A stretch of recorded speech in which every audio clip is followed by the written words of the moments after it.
Hoş geldiniz kardeşim. Hoş bulduk. Aziz kardeş, geçenki gepleşimizin devamı gene de yarlıklar. Bu gezek, bu yarlıklar biraz değişiklik olup biler.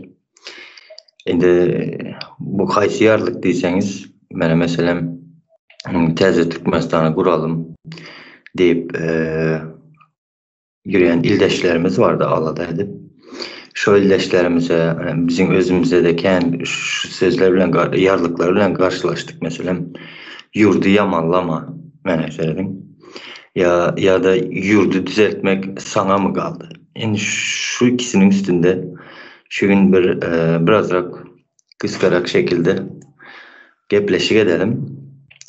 Çünkü bizim halkımızı yıllardır aldağın içinde yaşadıp geldiler. Yani bilgisizliğin içinde, informasyasızlığın içinde, havarsızlığın içinde, yani aydınlanmanın önünü alıp geldiler de. Şimdi şu seride otursan sağda çağını aldalayan sözler de şular. Şu sözler bilen bizim ulu toplumumuzu deyin, halkımızı saklap gel oturlar da şu sözleri ulanıp yani yurdu yamallama. Bu ne memaniye geldi? Halk kaçan yurdunu yamalladı mesela. Halk hiç kaçan hem yurdunu yamallamadı. Kim özde olan yurdunu, toprağını, yankı mekanını diyeyim yamalladı. Bir kere de görün. Bu berde bir alda o barda. Şimdi yurdu yamallama diyen vakti, yani yamallama diyen söze işten vakti bizim halkımızın şu düşüncelere yatkın da, yani bizim halkımız şu yamallama diyen sözüne biraz çok düşünceye yakın olan için tiz ornaşadan hakikaten hemen yurdu yamalla tutmamı deyip ildeşlerimiz adaşadı da aslında seyrede otursan hava aslında seyrede otursan yurdun aladasına da oturuyor o adam. Onun yalı adam yani milletimizin içinde de az da oladı. İslendik milletin içinde hem de yurdun aladasına hep yürüyen. Yani su bassa topuğuna çıkmın yürüyen kene hem milletten vardır belli ama bizde has gene kendi. O sözü size geçireyim aziz kardeşim. Sağ ol. Esenlikler, yurttaşlar. Arslan hoş geldin senem. Sağ ol çağıranın için. Şimdi bu tema yani geçen temamızın izi değildin. Bunun yalak meseleler, problemalar Türkmenistan'da keyin elbette. Bizim öz fikrimiz aydık geçeceğiz yani. Sen mezadı bilyas edil bizimki yalak etmeli diyen bir nememiz yok. Fikrimiz yok.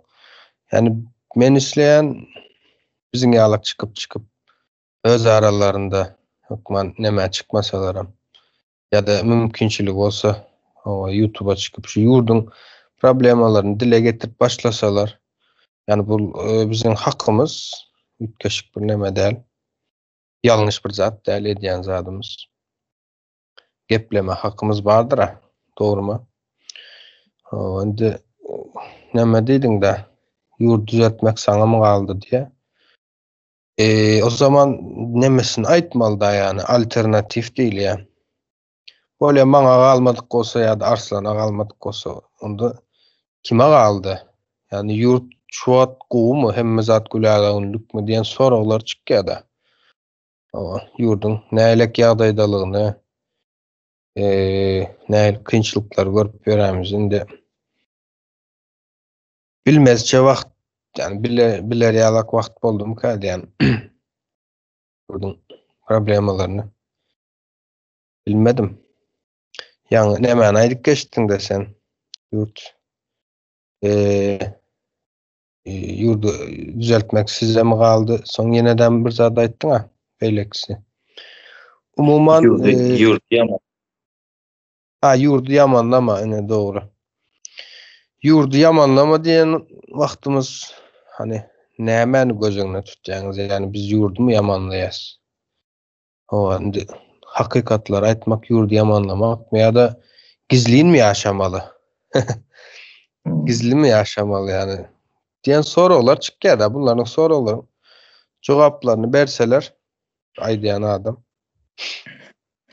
Şimdi yurdu Yamanlama diýende neme da halkymyzyň ýa sen aýdyp geçdiň de görüp bilen oklar diýdiň. Asyl bilgileri pes, bilgileri ýetenok diýip aýdaýyn. Bizem şol halkyň içinden çykdyk. Bizem bilgimiz, oňalyk güýçli bir bilgimiz ýok ýöne. Öwrenmek isleseň ýa-da merak duýgusy neme geçildi. Bir gyzyklanma bolsa, öwrenip bolýan, öwrenip bolmajak bir zat ýok. Owa, häzirlikçe şonları aýdaýyn. O aziz kardeşim söyledin. Indi şu yankı yurdu yamallama diyen vakti doğru soradınız da ama neme suutnama getirip biletler mesela şu gepleri aydıp yörenler çoğulçular mı kim bolsa hem de o nemesini yamalladık biz haçan yamalladık yurdumuzu o tayda toprak gözünüze gelmesin ya yurdumuzun serhedi gözüne gelmesin ildeşlerde o tayda yankı rejimin ulanı oturan adamları var ya da sahne arkasındakiler var. Şoları yamallama diyen manadaydı o tirde. Asıl maksat şoları goramak. Şonun için yankı yurt möçberinde aytsalar yankı halkan bolsa hakikaten hemen yurdu yamalladım ki edip düşünedi. Yok biz yurdumuzun aladası neden adamlar? Biz demek yurdumuzun içinde şu problemalar var olsa, şunu biz dile getiren olsak, şu problemaların çözmeliğine anşıranımızdır bu. Yani problemaları düzeltmeliğine akılımızın yetendiğinin suutnamasıdır bu.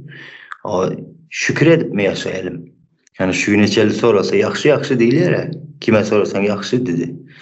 Ama botkalın içinde yaşapıyoruz. Hem taraflayın manısını alsak. Biz yurdumuzu yamallamamız yok mesela. Yurdumuzu östürmek istemiş. Yani yurdumuzun halkara derecesinde avrayını kaldırmak isteyiz. Hani siz bugün hazırki rejimi korap görenler ya yalakaları deyin. Milletimizin dünyada avrayını ne edip kaçırdınızlar? Ya milletimizin yankı mertebesini yere vurdunuzlar. Mesela. Indi şu zat var da bir fikrim vardı hazır kaçırdım biraz. Ben devam edeyim mi? Yardım Şimdi seret oňat nemeler açtın da endi. Yani Türkiye'de temizlik işi diýende Türkmence anlar gözüňe gelýär da. Yani utanç bir neme yani. Gülwaýdan seretmeňler. Hakykatdan utanýan yani içten içe böyle neme bolýan. Başka da var elbette aydylmayanları, aydyp bolmayanlar deýin. Ya da işçi, güççi, yani hammal, yurttaşamalı diýesedem şu özbegem gözüňe gelen okşu Türkmen ümit diýerler. Suriyeliler bilen Türkmenler yani gözüňe gelýär. Agyr işte nemetmeli. O taýsynam bir gyra goýalım. Sen ýa-ni neme aýdyp geçdiň de halk neme diýdiň? Umuman meniňim ýadymdan çykdy şu wagt. Yani şoňa kän de problema. Bir ucundan tutsaň kän aýtmana zat. Yani şöyle bir birikke bir gurrundan näçe san problema çykýar. Yani nemeni aýtmak isleýän-de ýadyňa düşen olsa sen dowam et. Yok, ýadymda. Indi yurdu goramak her birimizin borcumuz bu, doğru değil mi? Indi şu yankı yarlıklar kimin işine yaradı? Ya şu yarlıklar kime ziyan mesela? Kime peyde veredi de? Ben söyledim. Ben ildeşlerimizden açacak olanım birazrak olsayım, çuңurrak oturup pikirlenip görün. Şu sözleri eşiten vaxtınızlar kim ize çekilendir, kim öne hareket ediyendir. Şu tayda şu zat var. asıl maksadı halkımızı uzaklaştırmak. Hani halkımızın hakiki düşmanları tanımazlığını ya hakiki dönükleri tanımazlığı üçün şu yarlıklar ulanmadı. Indi halkımız hazır meselem de çıkıp halkımıza meselem aytsalar da Təze Türkmenistan'ı kuryanlara koşulmanlar deyse halkı diyecek ki Təze Türkmenistan ne emeken, ne eyleyken deyip zat edecekler da koşulup başlayacak. Yarlık sokan vakti halkın anına korku geledi, emele geledi. Bana mesela yani bu teröristlere koşuluptur, yenen bir zat ediptir deyilen yarlıkları koşan vakti halk ize çekiledi de korkuncusundan. Yani şu yarlıkların üstünden kontrol edildiler yapın kıskası. Hı hı. Aziz. Yadıma düştü yana neme deydin de yurdu yamanlaman diyen de aslında şunu demek istiyor. Türkçe'le aytsak eleştirmek diye de. Yani eden yanlış işlerini ya da doğru işlerini doğru yanlışına yanlış deyip aytmak bir adamın eleştirmek oluyor da. Bunlar eleştirme diyorlar yani bizi eleştirme. Bir taraplayın. Yani biz sana ne etsegen boluyor yani biz halka ne etsegen boluyor. Yani halkın bizi yanlışımızı doğruyumuzu aytmana hakkı yok demek isteyeler. Yani şu tayda yeniden yatlatmak isteyen yani biz köp sanımız köp bizim. O tayda neçe sanı vardır ödeyeniz yani. Keyan aydıldı da %1%, 5% katı içse yani kalın 95% halk kıyınçılığın içinde yaşap gören halk. Biz ne için yani birlerinin canı şunyalık işleptir deyip ya ervet yaşamalı ya da ne için biz nömetmeli yani dünya bir gezek gelen adam. Yani 10 gezek gelen o. Hadi burcanım gitti de indiki de ben başka nemederim deyip öyle bir nememiz yok da yani. Şunu aytmak isteyen yani bizi eleştirmedi ya da şunu demek isteyenler. Sonra neme aydık geçtin yani Türkmenin problemi aydiyen yeri hakikaten benim gavat gelip göremok yani yüzley aydılsa yani çıkıp da şu neyem için biz Türkmenistan'dan çıkıp dışarıda işleyes ya şunu aydiyalar ya vize veren ok vize koyuptırlar dışarık çıkan ok ne edip çıkmalka plan çamanat deyip aydiyonu biz neyem için dışarık çıkıp işle yapıyoruz. Yani dışarıda bar olan zat bizde neyem için yok. Neyme sebepten yok. Yani bizim neyme kemimiz var. Şöyle gelip senem belki nemelerim gelen kardeşlerimizden, vatandaşlarımızdan bilendir. Ütgaşık bir zat değil. Çıkman kan gözüne gelendir. Daşar yurt diyende ütgaşık bir yurt gözüne gelendir. Görmedik zaten. Çıkandan sonra katı ütgaşık değil. Elbette ütgaşık değil diyerken o Türkmenistan yalak değil. Türkmenistan'dan kovu. Yolu var.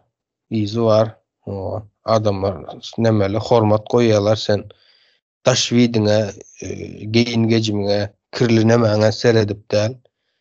O sen adam olduğun için silah hormat koyuyorlar. Yani ben hiç görmedim Türkmen yani oğlanların deyin ya da Türkmenin bir ara gelip gurrun eden de. Biz ne için taşar deyip iş yapıyorsay o ya da bizde ne için şu zatlar yok. Ben ay gavat gelip görmedim.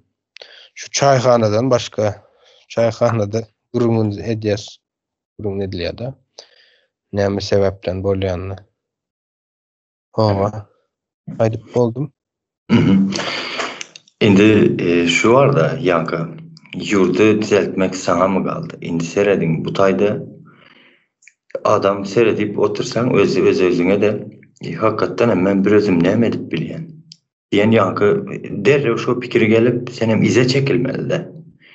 Yani şu buların edetan işi şu halkı yeke olsun ize çekmek, sesini çıkartmazlık şu zatlar. Durun kanı yurdun aladasını siz edip geliyor tanım bolsanız mehemeler, polisiyalar ya yankı güçlanıcılar da hemmeniz. Bu halkımız yazılıp yatıyla. Seyredin hemen. Daşar yurtta aziz kardeşimem aydıp geçti yatladı. Hammal bilen sir süpürçü gözüne geledi Türkmen deyseniz. Yurdu düzeltmek sizin elinizde olsa. Alın elinizde de düzeltin ya. Elinizde o duram hazır. Yurt şeyle mesela yurt düzeltmek sana mı kaldı? Demek bu tayda yurt düzeltmek, yurdun aladasını etmek, güçlanıcılar ki şoların ki demek manaya gelen yalı oladı da tamam, okey, onun yalı olsa ne için halkın oğlunu 2 yıllap eskeri yankı armaya koyarasılar, o tayda ruhunu dövesiler, mertebesini kemsidesiler, halkın kızını zayalısılar, halkın buğdayını elinden alasız, buğday halkın eken buğdayını elinden alasız, şalısını elinden alasız. Hani yurdun yankı düzeltmek, korumak sizde olsa. Şu mu sizin koruyuşunuz? Yok bu tayda aldava gelmeyelim bu oyunların içinde ildeşlerim. Şimdi şu yarlıklar var ya aziz kardeşim, yankı bize ol yarlıkları at var yarlıkları otursun oturmasın köp önemli değil yani şu hazır diyelim kurucu meclisi. Şu kardeşlerimize yankı at oturması köp önemli değil deyip düşünemen. Esas maksat halkı inandırıp halkı sessizlikte kaldırmak ya sessizlikte saklamak. Mene şu yankı ildeşlerim buların amacı şu bizleri teze Türkmenistan kurucularını yaman edip görgezmek. Asıl amacı şu halkı aldap bilmek. Maksadı şu bunların. Neyce halk uzak tutup bilseler yani kuramaçılık terör toparın sıra açılmadı da sessiz oturan halk seslenip başlayacak. En korkusu hem şu tayda bunların. Asıl maksatları şu halkı uzakta tutmak. Bizlere bu aydınlan yarlıklar otursun oturmasın hiç önemi yok olan Tolga. Şu halk şuna inanıp kurucu meclise koşulmazlık. Yani şu için yarlıklar kullanıldı. İnanın. Aziz kardeş bizzat aydın'da size benim ölmesem şu yarlıklara inanattım. Şu yarlıkların içinde benim adaş göredim inansanız da. Hakikaten hem şunun yalımı kediyip de yarlıkların içinden seyredin bir oturup çumurra fikirlenmek gerek. Akıl terazisine koyup görmek gerek. Yani, biraz o sen bir kritik fikirlenmek gerekti. Şu sözleri yerine koyup boladı mesela. Ama şu yankı aldağım içinden çıkıp boladı. Hova Arslan Seret, men şuna düşünemem. Niyem üçün bu dünyada korkup yaşamalı? Bak korku meselesine gelende de şunu aydayın. Adam zat bilmeyen zadından korkyandır. Bilmedik zadından korkarsın. Bu adamın tebigatında bar zat. Mesela hayvanlarına nemeden misal vereyim. O av nemelerinde şimdi gurunlar birazcık çıktık velin. Ayılar vardır. Ağaca çıksan ağaca dırmaş bir izinden gelip biliyor. Adamdan gatı ılgaya da arkasından ılgan vakti. Adam yetti ve bir pencesi neçe kilogram bilen yani kaçmak mümkün değildi. Son nemet ya üstüne ılgap gelen vakti dur sen ama üstüne ılgamalı adam. Nemetmel değildi. Yani avcılarda esasen elinde tüfekler olan avcılar. Baba ses edip böyle nemet ya da yani diyecek olanım hayvanın tebigatında belli bir nemeler vardı. Baba şonun daşına çıksan bilmedik zadı olan son korkuya da kaçıya. Düşündün mü? Sen ip bilen ayı düşündürüp bildirmez düşündün mü Arslan? Üstüne algan vakti kaçsan öleyen. Kaçmalı. Del sen hemen üstüne algan vaktin ol garaşdyğı zat, onun garaşdygyndan ters bir zat etdiň we ol nemet diýdi, o da gorkup gaçýasaň. Kän videolar bardyr. Bu dogry gelendir köp nemelerimiz. Kardeşler, neme ildeşlerimiz. Indi aýtjak bolýan zadym, adam zadyň, yani ýeketäk canlıların içinde biyologiyada adamam canlı dik geçýär-de. Ýeketäk adam zat gorkularyny üstüne, gorkularyna rağmen diye üzerine ýöräp bilýän canlıdır diýär-de. O da beynimiziň göwrämize göre iň ulu beýne eýe bolmamyzdan kaynaklanýar. Temadan çıktım biraz. Indi ýaňy nemeni aýdyp geçdiňiz. Aýdyň. Ya şu buların hem şu gorku oturan zady halktan korkunçysına şu yarlıklarda kadılarda siz pikirede görün hazır öýmöý eşik meşik girip teze Türkmenistan'a koşulma diýseler halk diýecek ki bu näme üçin bular öýmöý eşik meşik girip teze Türkmenistan'a koşulmaň ya golda bermeň şoňa goşant goşmaň diýip aýdyp ýörler diýjek de. Halk gönden göne koşulacaksın. Bunlar neymiş etmeli? Son yarlık takmalı, uzat etmeli. Halk uzaklaştırmalı da. Şu halktan korkuncusu neydi o tillerde? Hani halktan korkmayan olsalar ekrana çıkıp arkayın açsınlar ama aydıp bilemiyorlar. Halktan korkuncusuna şu işlere de o tillerde. Ne çekizek ayttık? Samolyota uğradın baralı deyip. Uğratmadılar ha. Ondan başka hem ekrana çıkıp aydın biz dönük olayan bolsak, yurdu yamanlayan bolsak ekranınız var ya sizin vatan satan havarlarınız. Sonda çıkıp aydın değildi. Ne için o tayda aydı bilen yoklar. Bu halktan korkuncusuna şunu yarlık takıp manipüler edip uzaklaştırmak da. Korkmayan olsa ne için nemetsin diyelim değil mi? Eğer korkmayan olsa zat etmez de. Karşılık vermez de diye. Eğer karşılık veren olsa demek korkuyor. Bunların kontrolünün dışında bir hareket. Hakikaten ama şu 100 yılın devamında Sapar Ağa diyen 100 yılın devamında böyle örgütlenme neme olmadı da Türkmenin arasında. Yani yanlış mı örgütlenmek? Yanlış değil. Bizim yanlış bir zat İslam'ımız yok. Hakkımızı işleyiz. Şu yanlışlar var. Siz belki biz görüp bilmeyen olsak aytsınlar çıkıp şu sebepten ediyotiyiz. Sen görün ok şu taýysyna dip bize görkezsinler. Seslerim çıkan ok. Yanlışam diyen ok, doğram diyen ok, halktan hem ses çıkan ok. Edil hiç kime gerek gäli alak neme yaratmak isleýärler da. Ýöne size gerek geldi, yani siz düşünmeýäňiz diýip bizem ziyan görmeli diýen manysyna gelen ok. Biz täze Türkmenistan esasan hem bizim gelecek neslimiz üçin bizim häli dogulmadyk kiçijik çağalaryň günäsi ýok. Biz şu wagt aýdyp geçýärse enemize atamyza sizin şu wagtky sesinizi çıkarmadyňyz.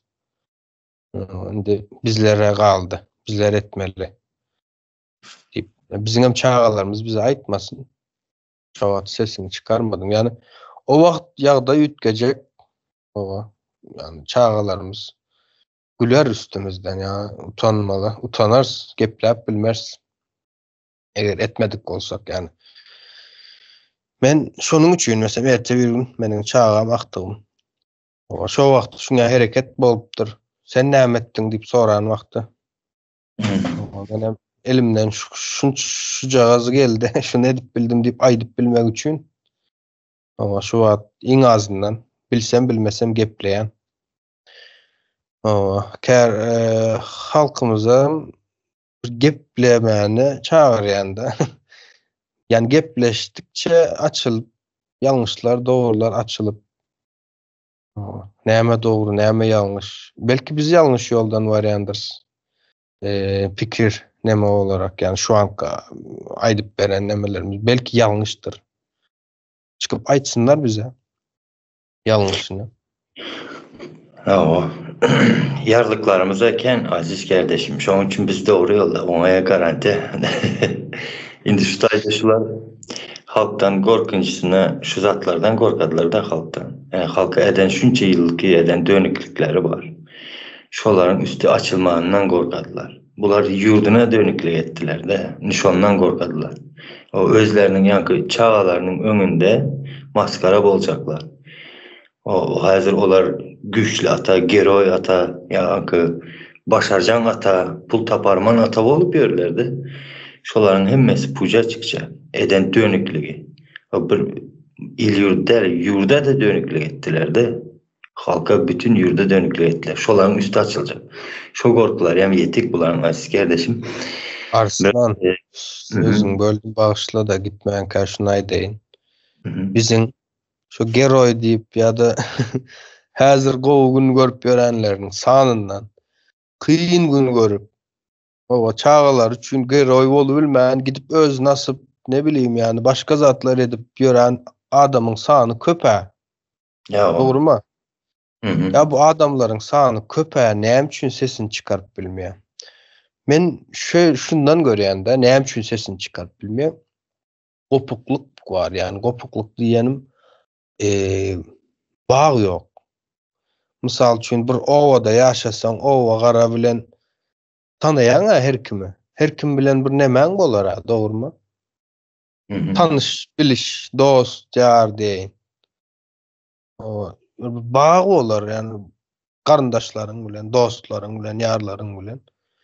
Bu yeterli däl bu bağ. Üstüne dem ikide biri o nemeci şugulcu diýerlermi? Kazyol diýerlermi? Şonuň bilen bölýärler. Soň hiç kime onanjagyny bilmän. O neme diýip berler de. Sen sözüňden böldüm aýdyber. O aziz kardeşim açacağınız yok olsa cemleyelim biraz uzalmaya başladı. O 40 minut bolupdyr, uzalpdy. Ama yarlıkların maksadı ildeşler. Bizde yankı yarlık adı kalması önemli değildir yankı.